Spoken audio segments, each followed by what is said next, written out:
Hello and welcome to Byjus Exam Prep IAS. I welcome you all to the next session of the ongoing knowledge series. I hope all of you are doing good and all of you have been attending all the classes that we have been bringing to you live in this knowledge series. Today we will be discussing about one of the most important topics from social issues, that is demographic dividend. One of those topics that do seem pretty easy on the first look, but you often see a lot of questions asked from this particular topic in the mains examination. In today's session, we will be discussing what exactly do we mean by demographic dividend, how is it helpful for any country, specifically for India, what advantages can we actually attain from demographic dividend, and is the time running out for India to make use of our demographic dividend. But before we go ahead, I request all of you, if you have still not subscribed to our YouTube channel of BYJU'S IAS, please do hit the subscribe button and also like the video, share it with as many fellow UPSC aspirants as possible. Now without any further ado, let's begin the topic for the day. In very simple terms, demographic dividend is an advantage that a nation gets because of the fact that most of its citizens are in the young or in the working age population. Now let's just understand the population of any specific country.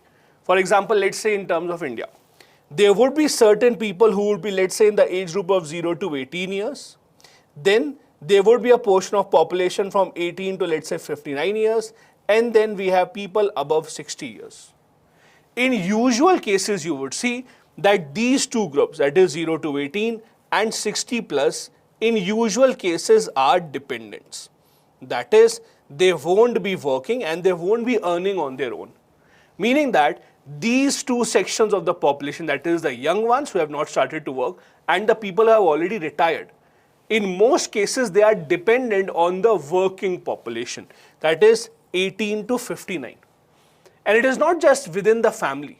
It is also that the government would also be dependent on these people only because they are the ones who are earning and thus they are the ones who are actually the taxpayers.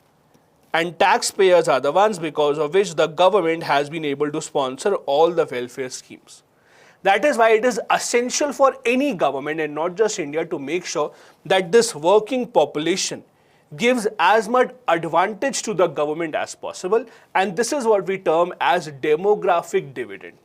Now this working age may differ from sector to sector. I've just taken a very general age of 59. For some sectors where the retirement age may be 62, 65, you can assume that it is a bit higher. But usually this is a working age that we have in most countries across the world. The United Nations Population Fund also gives a definition of demographic dividend. They say that the economic growth potential that can result from shifts in a population's age structure, mainly when the share of working age population is larger than the non-working age population. As I said, when this particular sector or this particular age group has a higher population than the other two, that is when a nation is said to be in the middle of a demographic dividend, which is the case with India as well. There are many countries across the world, mainly the developed nations, that are way past their demographic dividend. Let me give you an example. Take an example of Japan. Japan right now has an average age that goes much beyond that of India. It is in the 40s. So an average citizen of Japan right now is much older as compared to India. The reason is that Japan and many other developed nations have such advanced medical facilities, have such advanced social welfare applications that people live a much longer life in those nations, and that is why the average age increases. To increase the average age, there are two main components in a nation. Number one, when you control your birth rate. So controlling birth rate and improving your medical facilities. Improving medical facilities. When these two things happen, automatically the average age of any nation would increase. And that is what is happening with India as well. Over the years, you would have seen a lot of surveys have come out which have pointed out towards the fact that the birth rate in India is on a constant decline and we have reached almost the level of 2.0. Not on the other hand, we have also been continuously improving our medical facilities. That is, lesser number of people are dying because of a lot of diseases because we are taking much better care of them. That is why the average age of any citizen in India is increasing. The average age of India right now, as I speak to you, is about 28.4. This is about 37 plus in China, 45 plus in Western European nations, and 49 in Japan. This is because these are the nations which have already mastered the art of giving much better welfare, much better care to their citizens, and that is why their average age is on an increase. And I'll give you an example on the other side also. Just look towards our neighbor, Pakistan, Afghanistan. These are some of those nations which have an average of even much lower than India. Afghanistan does not even have an average of 20 years. That is because of the fact that the average reproduction rate in those countries is still extremely high, while on the other hand their medical healthcare facilities have not been up to the mark. And that is why people die early, while there are a lot of people who are taking birth. And that is why the average population, that is why the average age of a citizen in those nations is much below as compared to India. Now, India's working age population, that is between 15 and 64, has grown much larger as compared to dependent population, which is a good news for India. However, the interesting part is just having a lot of people in the working age group doesn't really mean automatically it will be beneficial for the country. Why? Just imagine there's a 20-year-old or a person in the 30s or 40s who is not earning. Number one, the person is not giving any taxes to the government. Second, he or she is not helping the family members and is rather dependent on the others. So just having more people in that working age category does not automatically mean it is a good thing for the country. The good thing will be when those people who are in this working age group are trained enough so that they can get good jobs, they can earn money, and then they can support the family and the government. So just having enough people is not really sufficient for the country's progress. It now becomes a government's responsibility to give them enough skills, to give them good education so that we can actually take advantage of this. And that is where the government has been lacking as of now. We still have a few years before our working age population becomes lesser than the dependent population. It is estimated that by 2055-56, India will still be in the stage of demographic dividend.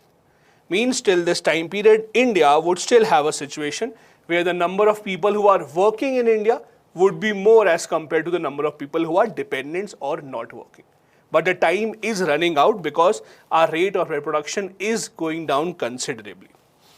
As I said, over the years, the demographic dividend has changed because of changing patterns of reproduction, because of changing patterns of life and death rate across the country. As you can see here, the life expectancy has increased and improved considerably ever since India became independent. Not just this, our dependency ratio also has come down, meaning that a lot more people right now are working as compared to people who are actually dependent on those who are working. Not just this, our reproduction rate is also coming down, which is a good news for the country. All these numbers present a very positive growth story for India. The one thing that is missing is, are we giving enough skills, enough training to the people who are in this demographic dividend so that they can actually take advantage of this in the future? As I said, the window of demographic dividend that India has right now will last till 2055-56. A lot of other nations in India's neighborhood, including Bangladesh, Pakistan, Sri Lanka, they are also in this window of the demographic dividend. That is why it is essential for the government to improve and initiate a lot of skill development programs that the government has been doing over the years. The government has been trying to give a push to programs such as Skill India to make sure that more and more people in the working age population actually gather those skills. And it is not just with India. In fact, many nations across the world, developed nations such as Germany, Japan, they are also short of people who can work, and they are looking towards India to actually get people from India and other developing nations so that their average age can come down, and in those nations they can actually have much younger population, much youthful population as compared to what they have right now. Thus, it is an amazing opportunity for the Indian youth and the Indian government both, that if we can skill our own youth to such an extent that they are the ones who become an export commodity, then they can actually go to these developed nations where the average age is much higher and they can be a part of their workforce. But it will only happen if we provide enough skill sets to these people. These are the numbers with respect to other nations across the world about how much are they in between of their demographic dividend. Just look here. India will be in this stage till 2055, and by that time our average age would be about 37 years. Nations such as Brazil, Bangladesh, even China, Thailand, South Korea, all of these are right now in the middle of their demographic dividend. Now, one thing that the critics actually point out towards is that we have been in our demographic dividend for a long time now. However, the sad part is that we have not been able to take advantage of it. In fact, we have been in this demographic dividend stage for almost 2 decades now. While other nations in South Asia, for example, be it Thailand, be it Indonesia, Malaysia, China, Korea, all of them have taken advantage of their youthful population when their time was right. India, on the other hand, has not been able to do that. We are still lacking in giving youth the required skill set. You see, every single year there are a lot of reports that come out pointing out towards the fact that most of our youth, even after getting a college degree, cannot be employed because they do not have the required skill sets. And that is something that we must look into. We will not get a better opportunity than this to actually push towards the higher growth rate that we have been aspiring for. The Southeast Asian economies, or the Asian tigers as we call them, had taken advantage of the demographic dividend at their time in the 1990s and the early 2000s to give them the push that they required. And time is running out for India. If we don't recognize this and realize the fact that we are in the middle of a very, very fruitful period right now, we will soon enter a stage where the number of people who are working would decline and the number of people who are dependent on them would increase. That is why we have to ensure that all our skill development programs are running at full speed. Not just this, there is one more aspect that we have to understand. When we talk about India, it is very easy to consider the entire country as one and talk about demographic dividend of the entire country. But within this, if you look at different units, that is states, you will see that there is a different story in all these states. Southern states such as Tamil Nadu, Kerala, those are the states which have considerably better employment opportunities, considerably better healthcare facilities as well. And that is why, if you look at the average age in states such as Kerala, it would be higher than other states, let's say UP and Bihar. The reason being that in states such as Kerala, number one, they have controlled their birth rate, and second, their healthcare facilities are also much better as compared to other states such as UP and Bihar, where the birth rate is still higher than the Indian average, and also the healthcare facilities are not that good as compared to some of the other states. So even within India, there is a lot of diversity when it comes to demographic dividends, meaning that states such as UP, Bihar, which have a more youthful population, can actually take advantage of this, can make sure that they provide more people in the labor force within their state and in the country as compared to some of the other states which do not have that advantage right now. It is time to realize that some of the states can actually contribute much more to India's growth story and their own growth story. Interestingly, those are the states which are usually considered to be backward or lacking in some development. That is Bihar, Madhya Pradesh, Rajasthan, Uttar Pradesh, which are very unfortunately together called the Bimaru states.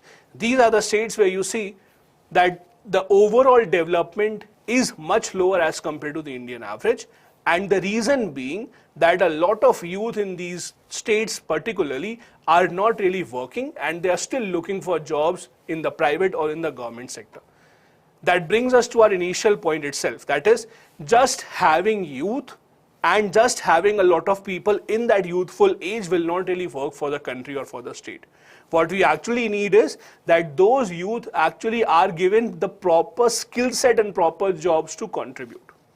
One more aspect that we usually ignore here is that although we have many people in that working age group, but the sad part is almost half of them are women, and of them very few are working. a lot of people in India, despite wanting to be a part of the workforce, are not a part of the workforce for various reasons. The reasons may be that they don't have the required skill sets. The reason may be that they are facing some kind of hurdles within their family or within their society, or maybe that they just don't have the enough adequate education to go ahead and be a part of the workforce. That is also a major deterrent in India's growth story. If almost half of India's population is put on the back burner and they are asked not to contribute to the workforce, obviously we cannot have the kind of desired results that we are hoping for. So when you say we have a great demographic dividend, or when you say that we as a country are a youthful country, we are including women and girls also.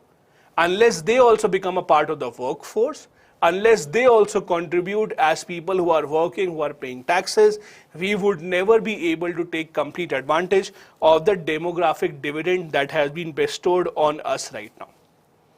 These are some of the advantages that we can actually have as part of great demographic dividend. For example, we can have increased workforce.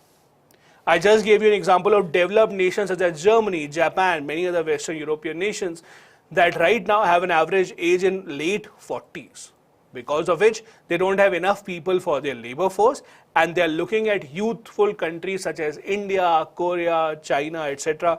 to get people down there. And that is a big advantage for India. Second, increased fiscal space means more people working, more people paying taxes, more people taking part in the government schemes would obviously augur well for the country. That is also an advantage of having great demographic dividend. Rise in women's workforce, it can be an advantage if we actually put our minds into it, if we actually make sure that we have given them the required education, required skills to make sure that we can actually put as many women in the workforce as possible. Rapid industrialization, urbanization, increased saving rate, all of that is an advantage that we can derive from our demographic dividend. Increase in saving rate means when more people earn, when more people save money, they put more money in the banking system, they put more money in the markets, it is for the benefit of each and everyone. All of these are advantages that we can actually have from demographic dividend only and only if as a nation, as a government, we realize this and realize where exactly are we lacking, and we give the required skill set and we give the required education that is required for the population to actually be a part of the workforce. There are some facts that you need to remember here if you have to understand why is exactly and how exactly is India lacking as compared to the other nations. Let me give you a small fact here. An average child in India consumes only 60% of an adult aged between 20 and 64, while in China, the average child consumes 85% of the prime adult's consumption. Meaning that if there is a child in China, he or she is consuming 85% diet of an adult, while the same child in India is only having 60% diet of the adult person. Meaning that we are not feeding enough quality and enough nourishment to the children in India. When they grow up and when they become a part of the workforce, they would not be able to compete with children who are living in other parts of the world right now. That is also something that we have to understand and take care of. The government of India has launched multiple schemes in this regard, including the midday meal scheme that I am sure all of you are aware of. We also have the Anganwadi systems,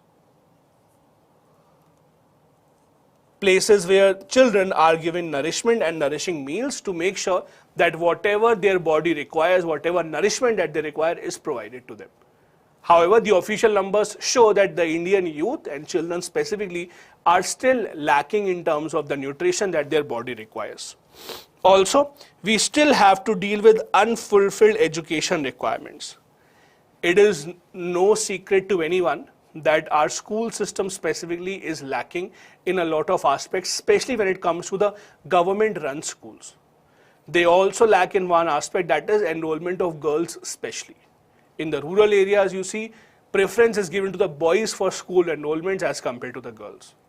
Most of the government schools provide free education till class 8th, but after that, when the parent has to decide whether the boy has to be enrolled in class 9th or higher education or the girl, they usually go with the boy and they leave the girl at home. which is a very, very dangerous sign for times to come in India. An educated woman, an educated girl means an educated family. That is something that we cannot ignore, and that can be a disadvantage of our demographic dividend. UNICEF also reported that at least 47% of Indian youth are not on track to have education and skills necessity for employment in 2030, a very, very dangerous sign. Now, do remember, when you are writing the mains examination, there are two types of questions that you get. One type of question which is very factual. For example, randomly if the UPSC asks you what are the main provisions of the National Child Policy, if you know it, you can write it. If you don't know it, you won't be able to answer those. So those are tricky questions which are very fact-based. Then there are some other questions which are generic questions which almost all of you would be able to attempt. For example, if there's a question about what do you mean by poverty, or what is the connection between poverty and hunger, none of you would actually leave out that question because all of you have basic idea of hunger, of poverty, you can define those. Those are the questions which are attempted by almost everyone. Now what sets you apart is how you actually make your answer different, how you include more facts, more figures which are authentic and support your answer. The same is the case with these kind of questions such as demographic dividend. When you get these kind of questions in the UPSC mains examination, unless you support your answer with certain concrete facts, numbers, reports, it will seem like a very generic answer. And you cannot expect very high marks to be given to those generic answers. So make sure these topics such as social issues related topics, Indian society related topics, on those topics do keep some latest numbers handy so that you can actually use them in your mains answer writing. This page, for example, gives you a lot of facts and numbers which you can ultimately use in your mains examination. So do make a note of that as well. What exactly can we do from here on in order to take advantage of our demographic dividend? Upgrading education standards, this is a no-brainer. Unless we give the required skill set, unless we give the required knowledge to the people who are entering the working age group, we cannot expect wonders from them. Fulfilling the health-related requirements, having youth which is not healthy, having youth which does not have the required skill set, having youth which does not have a healthy body will not serve the country in any way. Making sure that we bridge the gender gaps in the workforce, make sure that we take efforts to invite as many women to be a part of the workforce as possible.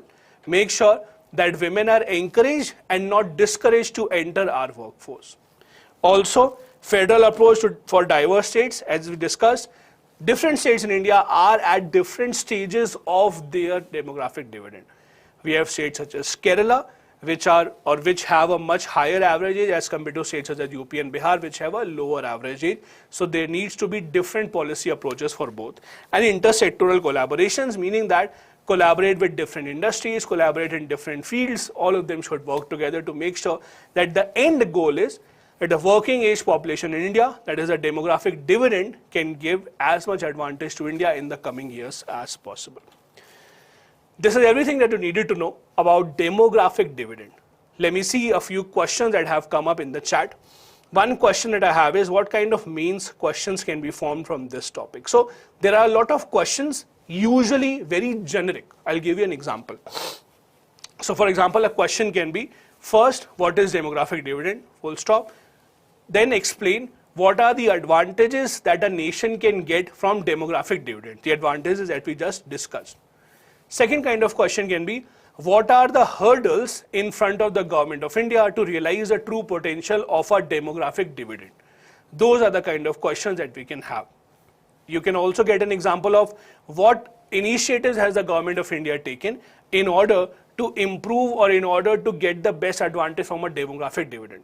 In those kind of questions, you have to give examples of government of India schemes to empower the youth, to provide good education, provide good skill set, etc. Those are the kind of questions that you can get. Okay.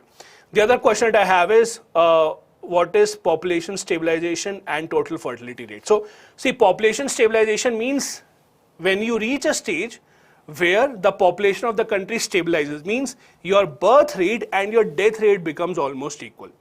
So the number of people who are taking birth and the number of people who are actually dying, they are almost the same, so that the population stabilizes.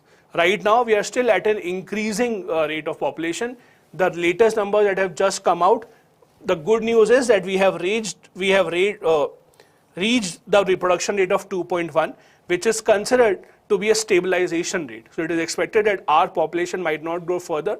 It will stabilize for a while and then it will start to come down.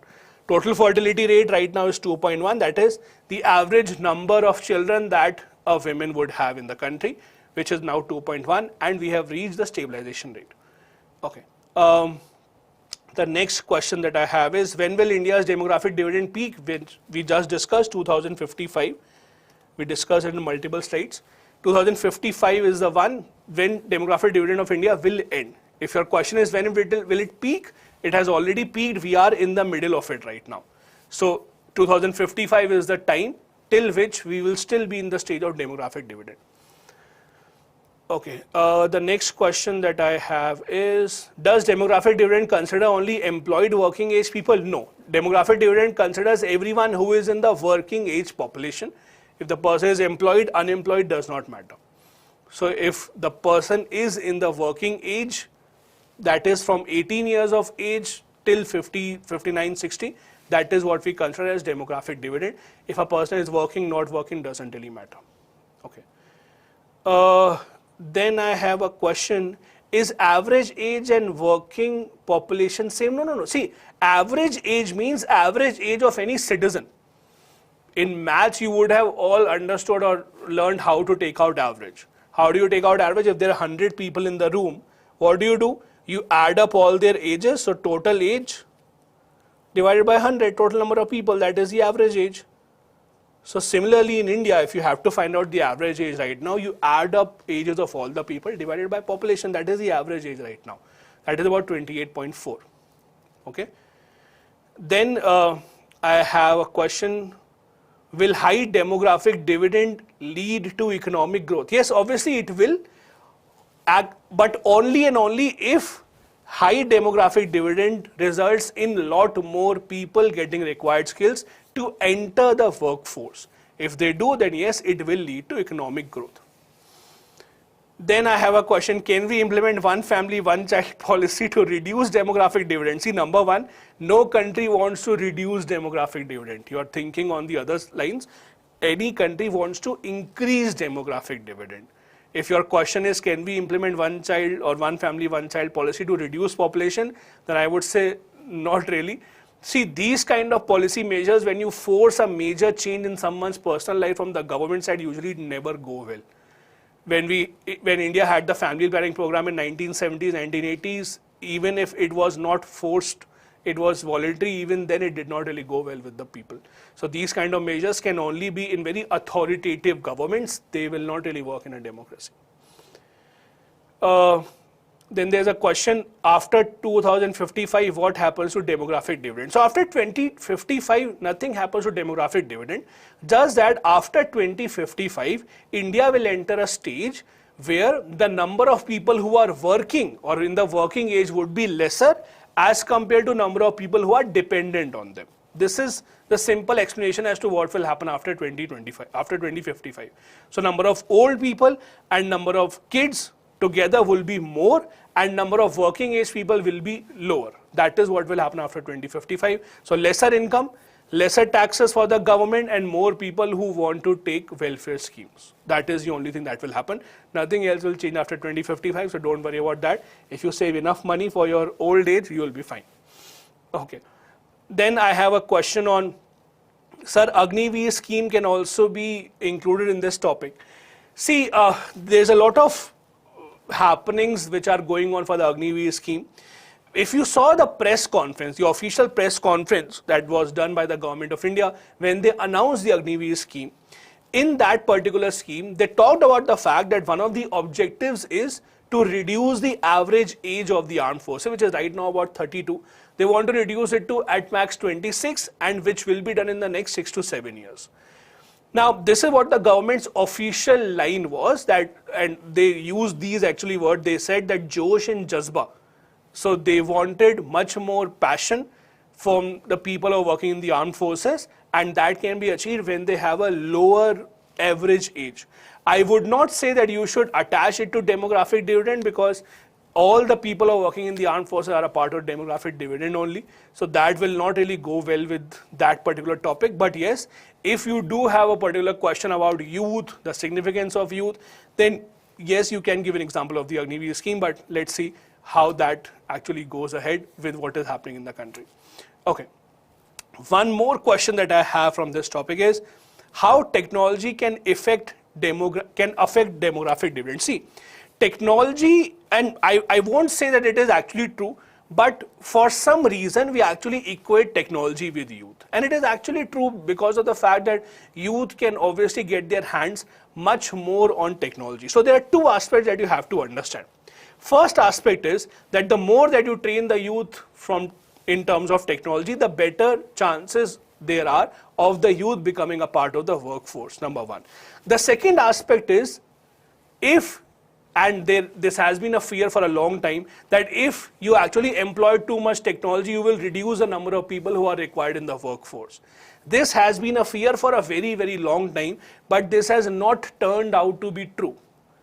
This kind of a debate that more technology means lesser people employed, so people will sit at home, is not true. In fact, this debate has been going on since the time of the Industrial Revolution, when the first machines came in. Even today, you are not sitting at home because your work is being done by the machines. It might be possible after 50, 60 years, but at least not right now.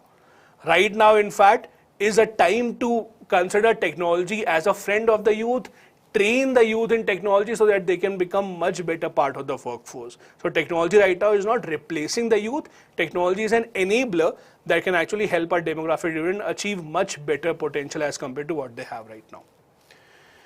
Okay, so these are all the questions that I had from demographic dividend. I enjoyed answering all of these. I hope all of you now have a much better and much clearer understanding of demographic dividend. Thank you so much for watching the video. I'll be back at 3 p.m. with the next lecture on knowledge series, which will be on cryptocurrency. Thank you so much for watching.